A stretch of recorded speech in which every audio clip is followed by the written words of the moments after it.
खूबसूरत महकेला। अच्छा सुना सुनाओ।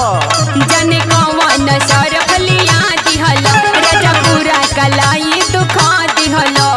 मोई नखे भगत मशीन ला बस गवा सुना था ना तो फिचो लुगवा ना तो फिचो लुगवा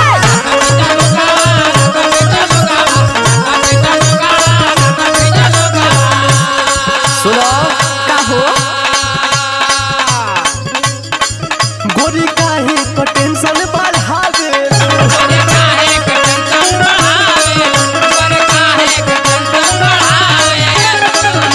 आ गरीबी में आटा भिगावे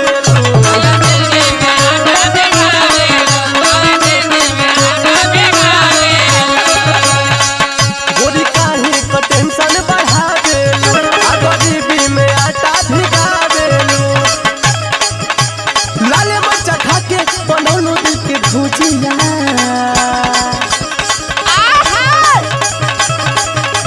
लाले मरचा खा के बनौलो दिल के भुजिया हे मोरा सुगिया हे मोरा सुगिया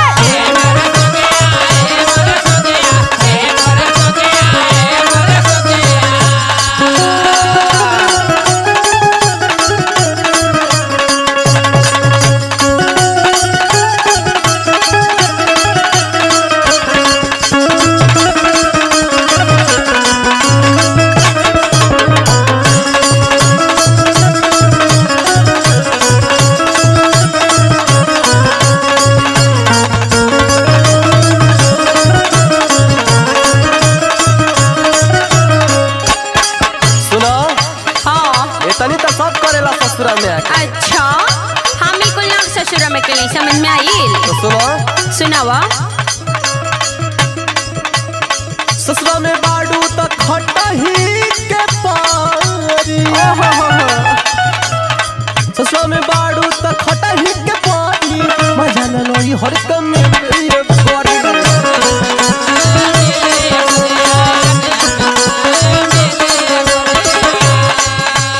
ई बात बा हाँ ये बात बा। अच्छा घरवा तो बड़ा कह के लेकिन तहर लड़किया के एकदम फूल नियर सेवम पोषम आई का करवा करो अरवा तो छोट मोट काम ना करबू तो का करबू सुना सुनाओ। बाड़ा बलम तू तो नीरदैया सुना था सुनो तनी बाड़ा बलम तू तो नीरदैया कबो न खटे के पहनी पहैया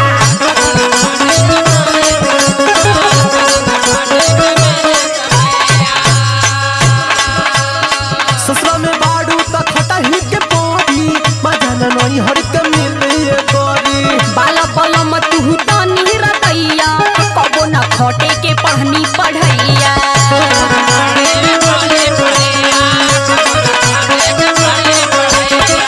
सुनो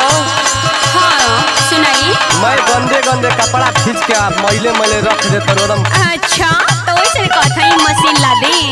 सुनो तो सुनाई मैले मैले पहिनत हो जाला दे में खोजिया ओहो ई बात बा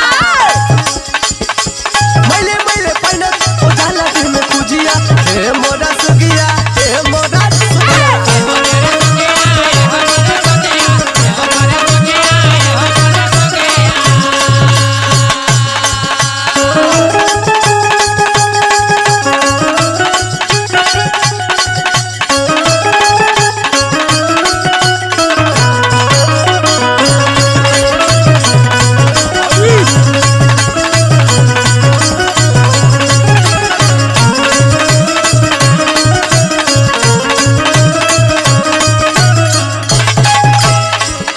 बड़ा हर तरह से आपके सूखे चाहता हाँ मेहरारू हो तो सेवा ना करबू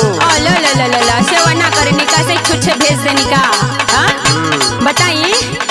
हम तो नैहर में तना रानी ने रहल है ना आई हवा आके नौकरानी बन गई नी सुनी सुनाओ। कूलर फ्रिज सो भी घरवा में नहीं खे चूल्ही पे बनी ना खाना हो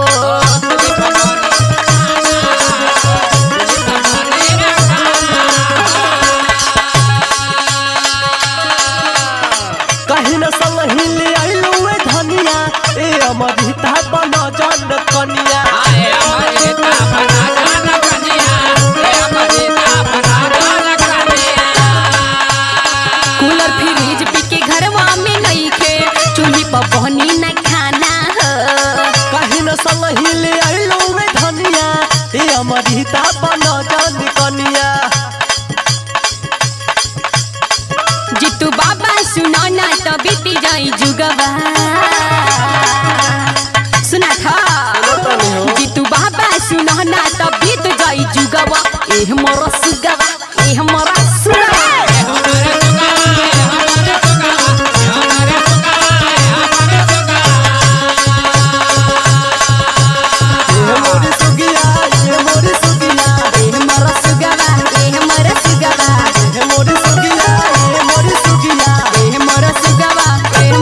सुगवा